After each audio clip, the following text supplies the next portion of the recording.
Hello, I'm going to be talking about my final treatment for my synopsis for media. So I've got all my notes written down here. Okay, so the story is set in a small town called Chelmsford in Massachusetts. It is the 1950s, only 33,802 inhabitants. Boston being its capital, it is bordered by the sizable rivers Merrimack River to the north and the Concord to the east.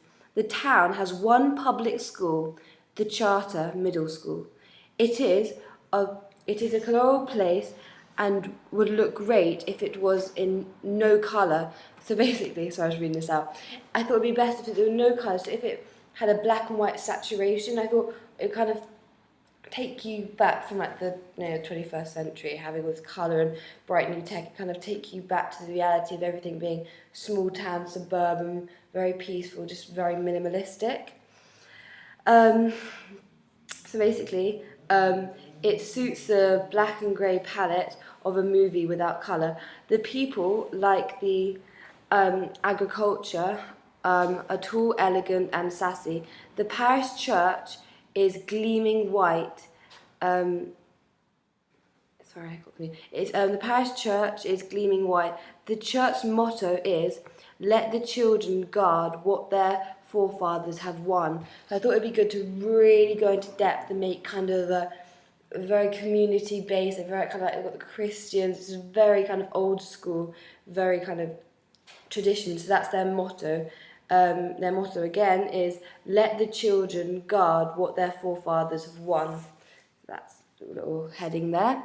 Chelmsford High School was built in the 70s, and that's when it was actually built. It is a bleak brick building with modern windows throughout, looking more like kind of a stadium where the players get charged for being off their match, and a huge flag stands tall and kind of blowing in the wind. You've got their school flag. There is a library and a post office and a small grocery shop. The library is the heart of the community and stands magnificently with its white Doric pillars topped by the perfect triangle. I'm very old school.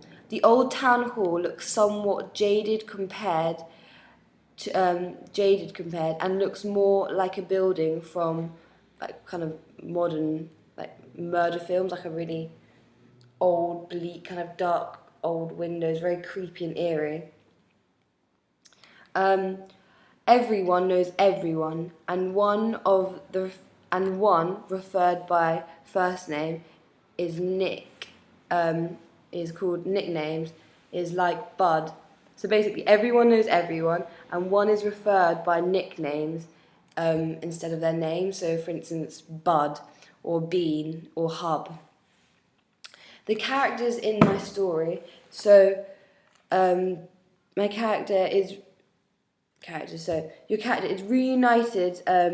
My character is going to be reuniting some books to the local library and is startled to notice that the librarian looks exactly like him, only about 30 years older. He immediately begins to suspect that his mother has had an affair at one time, and the librarian is his real father. The character is called Alex, and he has a girlfriend called Molly. He always loved Molly from the day he set his eyes on her at high school when they were both 11. It was only this summer that things got more serious between them. Molly was tall, slim, upright, with huge chocolate brown eyes that resembled giant chocolate buttons, a snub nose and perfect rose-coloured lips. Her hair cascaded down below her shoulders.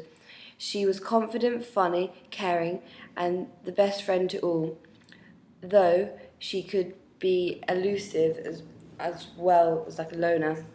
Alex was a James Dean lookalike, tall, thin, the thickest mob of hair and at the top of his head, with delicate shaved sides and perfect ears. he was like kind of very beautiful white skin, perfect red cupid lips. His shirt was always white, slightly creased, trousers high-waisted, always a tad too big, and when and never seemed to touch his kind of shoes. And he had like donkey brown boots, vintage braces held them up. So basically, that was kind of like an understanding of like the whole setup and the background of it. So the film, I was having an idea of, started, and it was kind of a massive panning shot of the whole kind of village. So it could start off like one end of the village, kind of going through, watching people doing their everyday business, like walking, kind of like going round slowly, kind of in its stages. And then it could get to the school, and it could kind of go through the school doors very slowly and turn into a classroom and zoom right up to Alex, the main character's face. After this, I actually, when it zoomed up to his face, I wanted his eyes to be closed, to give the effect of as he was kind of like daydreaming, sleeping in class. And then I wanted the school bell to ring, like ding-a-ding-a-ding, and then just wake up. And then it could kind of go into the teacher, like kind of telling him off. And this whole kind of sort of like, that's how the film starts kind of going round. So you can kind of get a gauge of what's the whole town, the whole society, and how they're very kind of traditional. So as you know of my plot is how he's like a kind of real James Dean. He's got a beautiful girlfriend, everything's going well. Decides doesn't want to be a jock anymore. Starts going to the library. Kind of gets kind of eerily close and has a lot in common with the librarian. He suspects something. Finds out the librarian is actually his father, because he hasn't got a father at the moment because he thought he'd died. Find out his father, but him and his girlfriend Molly share the same father, and that is not allowed in their society because it's very strict because they've been incest. So it's like, what happens next with them? They have to run away, and I leave it on a cliffhanger. So, going through in detail. So he's at school. I wanted it to start at school with the whole panning shot, and then I wanted it to kind of go into their lunch break. I wanted to show Alex with his kind of football jacket on, kind of going down the school stairs with a fag in his mouth, and on the school walls next to him. So it kind of goes, the shot follows from behind him, and then it turns to go in front of him, and it shows all his kind of football guys, his like kind of rugby guys coming next to him, and they're all chatting. They've got a coiffed hair, and I wanted it to be very kind of, this shot afterwards to be very basic, just following him and like going in front, and it's their conversation, and they're talking about birds and girls, and they're going out that night, and then Alex is like, no, I've got Molly, I'm hanging out with Molly. And they're all like, what, again? You're hanging out with Molly? So that's how I kind of wanted to start that. Then I wanted to show kind of, I didn't want to show Molly yet, not in a scene. I then wanted to show the end of school and how he gets on his little like kind of bike and rides home, and it shows his very basic family. So he goes home, it's just him, his little sister and his mum, all around the family, like kind of around the family table, and they're kind of bickering. Now, as I wanted to show this, I wanted it to really be following. I kind of want most of the shots on Alex to be following him. So I wanted him to be putting his bike away, and he's walking, and you're just coming from behind, and it shows him walking through the front door, but he goes straight upstairs, but the camera, instead of going upstairs, turns to go into the living room and kind of sees the little sister playing with the toys and kind of zooms into the kitchen, watch the mum cooking and singing to the music. But then by this time, Alex has come back downstairs and it catches back onto the camera. So it's kind of really kind of ghosting, kind of like he's following, like a ghost is being there. That's what I want the camera to be like. After this, he sneaks out at night after his whole dinner. He goes out to meet Molly. But I wanted it to be a real big thing when Molly's introduced. So he's met up with his guy friends. He's gone out to like this kind of ice cream, like a kind of diner bar where they all kind of hang out in the evening. So kind of all the boys are sitting around a table with Coke and everything, and like having their drinks, laughing. Girls are coming up, other boys are making them sit on their laps. But I want these shots to kind of be kind of like over shoulder shots, like kind of talking to each other so you can see, and they're kind of like following around. But then all of a sudden, like everyone kind of stops and someone shouts out, "Hey, Molly!" And then everyone, you can see their heads turn, quick, like a panning shot of everyone's head, and they want it to come from. She walks in, but it comes from her legs, so it's behind her legs, and it slowly goes up and kind of swerves round to the side and onto her face. So it kind of really gives that temptation, that kind of, what is she gonna look like? Whoa, she's kind of shown us something really, really like, is she beautiful? Is she gonna be unattractive? What is she gonna type of girl? And I wanted to kind of wear like kind of the whole stockings, the kind of very kind of like head cheerleader, like the blonde kind of, like, not blonde hair, like the, the stereotypical girls with blonde hair, but I wanted not her to be like that. We're kind of to be like that, but the brunette version. So she's got her like dark hair and all that. So she's very in your face, like, whoa, that's not. It's kind of better than your stereotype you normally see with the blonde hair. So she's walked in, and we've got the whole thing. And now they're going to dinner. What are they going to do that night? So it kind of cuts to the next day, and you can really see within the boys, like Alex and his kind of group of friends, there's a lot more tension. So they're kind of bickering a lot more, and you can kind of see like they're kind of whispering to each other about Alex, and there's something's kind of going on. Anyway, that night, Molly and Alex just hang out themselves, and Alex kind of comes clean and is like, I'm not happy with the situation. I don't like what I'm becoming. I don't like this. And Molly's kind of very understanding. They're very close. Like they get each other. They're very similar, like in an unnatural way that you can see. Like there's like photos of them on like, each other's wall, and like they look so similar, like hugging each other. And with this, it's just, he's like, okay, I'm going to change. I want to go to school. I want to work hard. So he starts going to the library. And these shots, when he goes to the library, I want his first initial shot with the librarian to be, the librarian is kind of down one of the aisles reading a book, and taking them down and reading them. And he's kind of like quite interested. He's never really seen the librarian properly, even though everyone knows each other in this town. He's never really properly seen the librarian. He's always head in his books.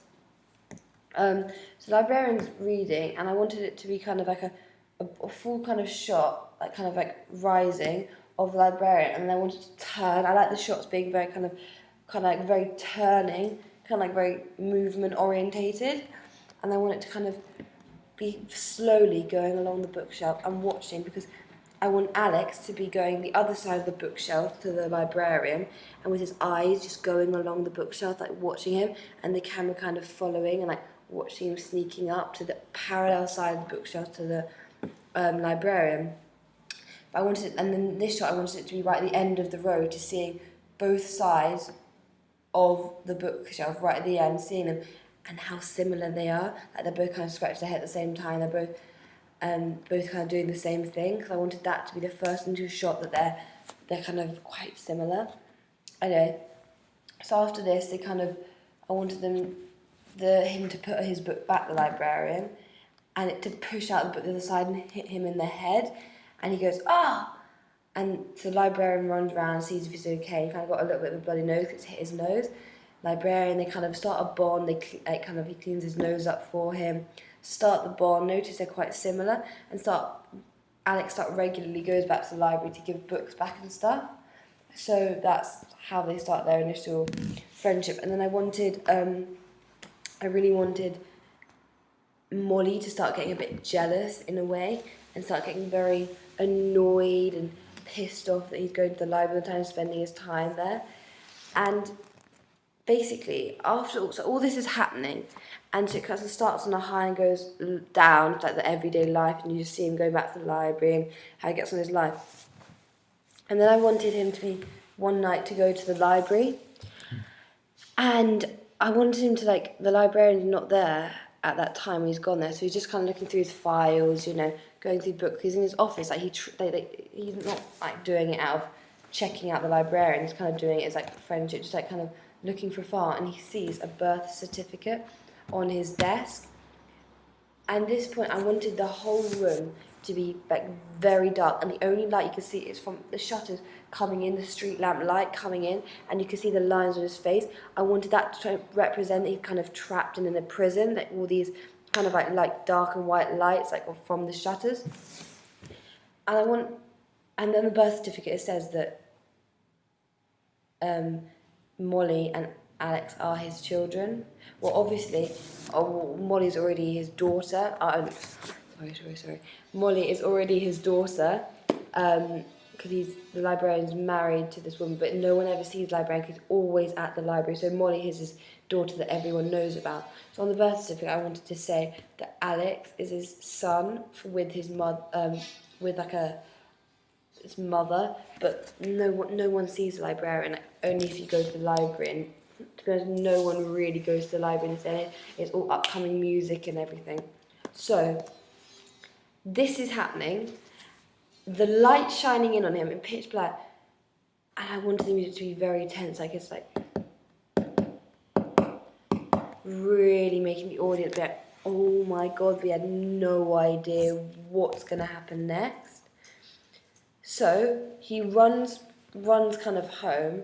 He can't really tell his mum about this because his mum would flip, because his mum doesn't even know that he's in town. Like she has no idea.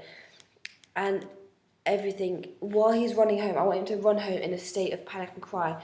But while this is happening, he's running past the streets where his friends are, a lot of loud music, and I want it to be everything kind of blurred about a bit from his head, so you hear his heart beating, like, and he's running home, and you just hear people joking, like, hey Alex, where are you going?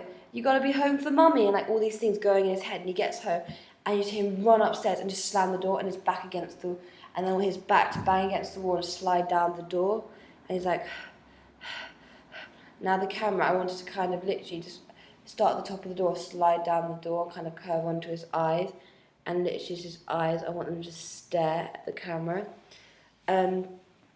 Molly finds out, because Alex has taken the birth certificate and shows Molly, they are freaking out. They can't tell anyone.